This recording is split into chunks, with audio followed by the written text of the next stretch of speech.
अस्सलाम वालेकुम एवरीवन।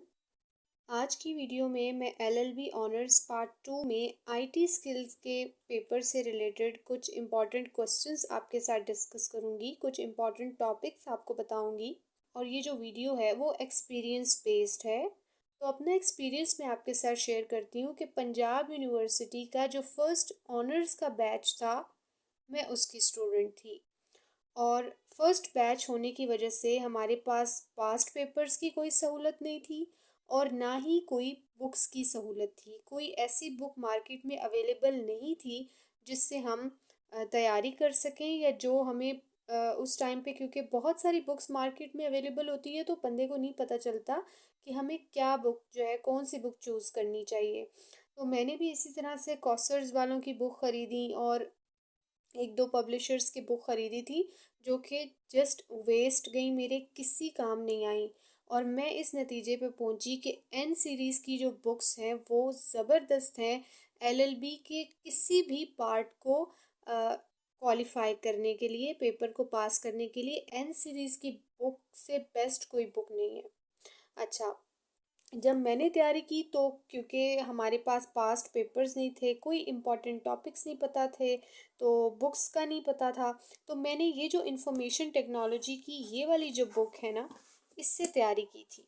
इस बुक से तैयारी की थी और आप देख सकते हैं कि 40 नंबर का पेपर मैंने इस बुक में से इम्पॉर्टेंट टॉपिक्स निकाल के किया था, क्योंकि कोई बताने वाला था नहीं, गाइड करने वाला था नहीं। तो इसलिए मैं आपके साथ आज की वीडियो में अपना ही एक्सपीरियंस शेयर करूंगी। तो मैंने तो इस बुक से पढ़ लिया क्योंकि मेरे पास और बुक नहीं थी, कोई पता शता नहीं था मुझे कुछ भी। मैं आपको सजेस्ट करती हूँ कि अगर एन सीरीज़ की बुक मार्केट में अवेलेबल है तो आप वो परचेज़ करें, वो फर्स्ट प्रायोरिटी होगी। उसके बाद मैं जनरली बात कर रही हूँ, आप फर्स्ट ईयर में हो, सेकंड ईयर में हो, क्योंकि अगले तो जो 3 पार्ट्स हैं उनकी तो बुक्स एन सीरीज़ की हैं, वो तो मुझे पता है। लेकिन फर्स्ट और टू जो ऑनर्स का पहला और दूसरा पार्ट है, अगर उसमें एन सीरीज़ की बुक्स अगर पब्लिश होती हैं तो आप वो ज़रूर ख़रीदें, उनसे पढ़ें। अच्छा, और आईटी स्किल्स के पेपर से रिलेटेड मैं आपको ये कहूँगी कि आपको इसके लिए कोई भी लॉ से रिलेटेड कोई बुक परचेज़ करने की ज़रूरत नहीं है। आप किसी भी बेसिक क्लास की, चाहे 5 क्लास की, 6 7, किसी भी क्लास की कंप्यूटर की जो बुक है ना, आप वो परचेज़ करके उसमें से तैयारी कर सकते हैं। क्योंकि 8 नंबर का सवाल आता होता है पेपर में, 5 सवाल करने होते हैं, 8 नंबर का एक सवाल आता है।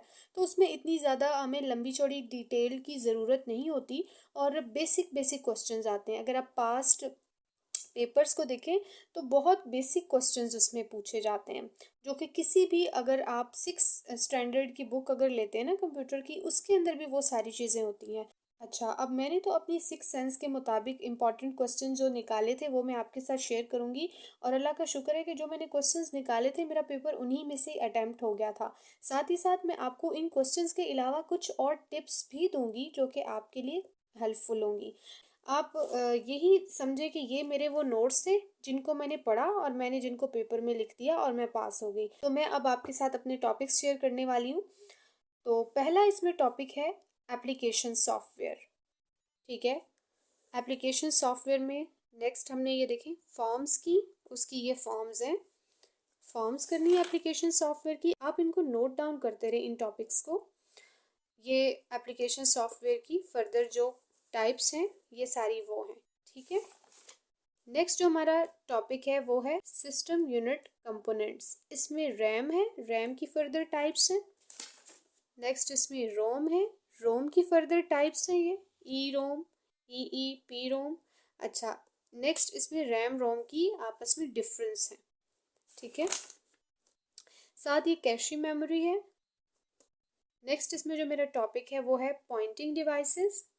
इसमें ये आप देख सकते हैं माउस, ट्रैक बॉल। ये बहुत इंपॉर्टेंट क्वेश्चन है, ये पॉइंटिंग डिवाइसेस का क्वेश्चन बहुत इंपॉर्टेंट है और इसमें माउस हर दफ़ा पूछा जाता है। माउस और पूरा क्वेश्चन ही वैसे तो पूछा जाता है, लेकिन इसको वो थोड़ा सा टेक्निकल करके देते हैं। माउस का पहले पूछते हैं और देन बाकी का ये इन टाइप्स का कंपैरिजन पूछते हैं।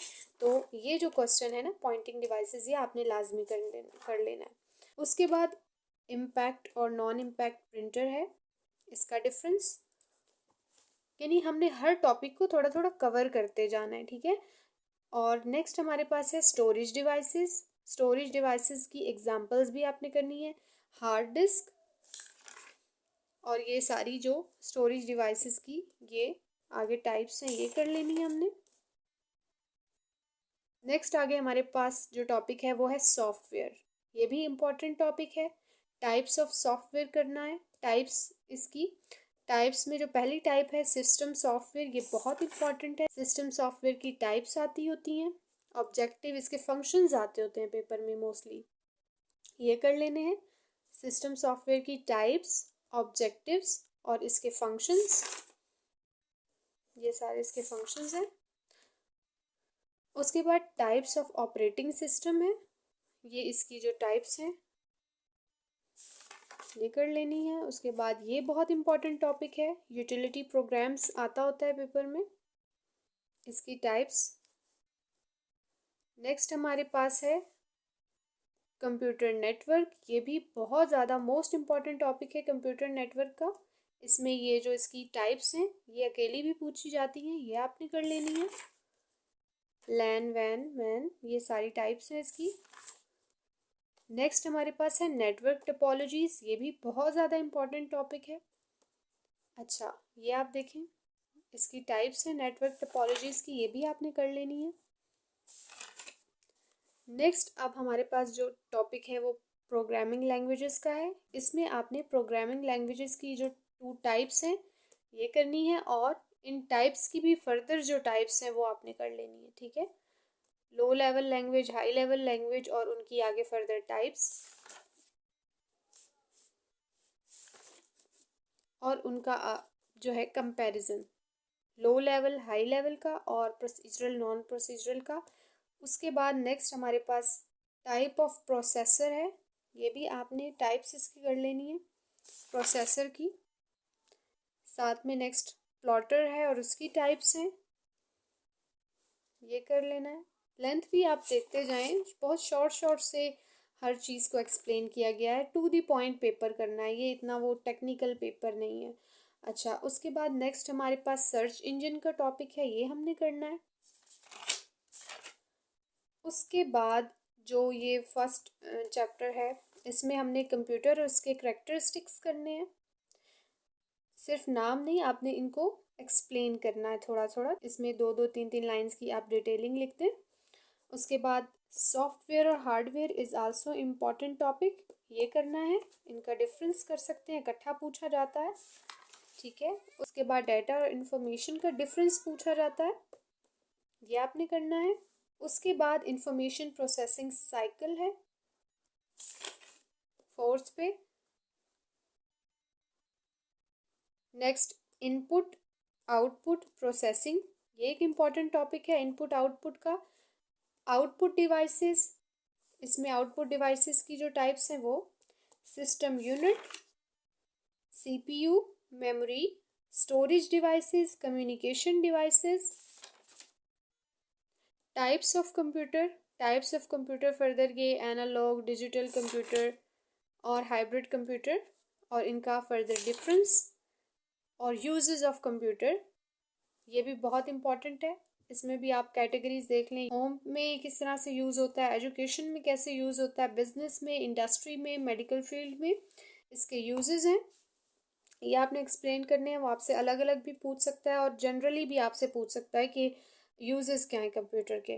तो ये वो सारे टॉपिक्स थे जो मैंने पढ़े थे और जिनको पढ़ के मैंने पेपर पास किया था। हालांकि तब कोई पास्ट पेपर की सहूलत नहीं थी, आप लोगों के पास पास्ट पेपर की सहूलत मौजूद है। मैं आपको सजेस्ट करती हूँ कि आप एक तो ये सारे टॉपिक्स पढ़ें जो मैंने आपको बताए हैं, इतनी ही डिटेल काफ़ी है। अगर आप इसमें कुछ एडअप और करना चाहते हैं आप वो कर सकते हैं, ठीक है। आप इससे आइडिया ले लें कि इसमें मैंने कितनी डिटेल लिखी है, आप उससे आइडिया ले सकते हैं।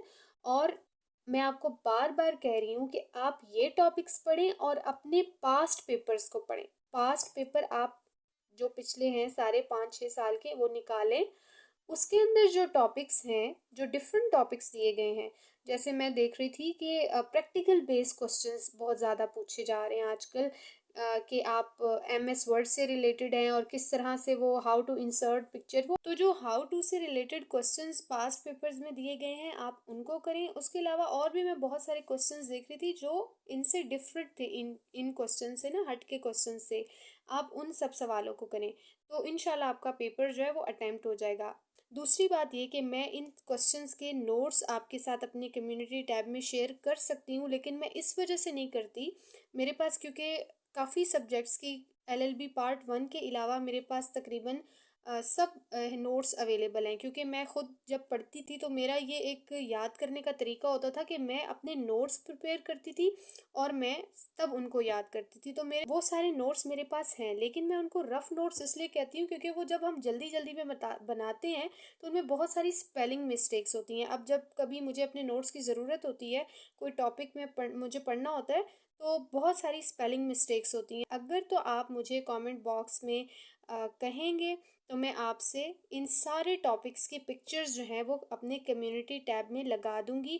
आप गलतियों से खुद वैसे आइडिया लगा सकते हैं, स्पेलिंग मिस्टेक्स ही ज़्यादातर मेरी होती थी, लेकिन मैं नोट्स तभी लगाऊंगी अगर मुझे आपकी आपने कहा, आपके कमेंट्स आए इससे रिलेटेड, तो मैं लगाऊंगी। तो यहाँ पे मेरी वीडियो की आवाज़ रिकॉर्ड नहीं हो सकी। तो बात ये हो रही थी कि अगर आप मुझे कमेंट्स में रिस्पांस देंगे, मुझसे नोट्स का कहेंगे, तो तभी मैं इनकी पिक्चर्स जो है कम्युनिटी टैब में लगाऊंगी। इसके अलावा अगर आपको किसी भी किस्म की कोई हेल्प चाहिए, कोई कन्फ्यूजन है, कोई क्वेश्चन है, आप मुझसे पूछ सकते हैं। मैं आपको ज़रूर उसका आंसर करूंगी, क्योंकि मुझे पता है कि अगर किसी नए स्टूडेंट को कोई प्रॉपर गाइड करने वाला ना हो तो कितना टाइम वेस्ट होता है स्टूडेंट का और कितनी मुश्किल होती है, क्योंकि मैं इस सारे टाइम से गुजर चुकी हूँ। इसलिए मैं कोशिश करती हूँ कि अपने सब व्यूवर्स को रिस्पॉन्स करूं और आपसे यही एक्सपेक्ट करती हूं कि आप मेरे चैनल को सब्सक्राइब करें और मेरी वीडियोस को शेयर करें अपने दोस्तों के साथ और उनको लाइक करें। तो मिलते हैं दोबारा किसी नेक्स्ट वीडियो में, और कोई भी कन्फ्यूजन हो आप मुझसे पूछ सकते हैं। तो तब तक के लिए अल्लाह हाफिज़।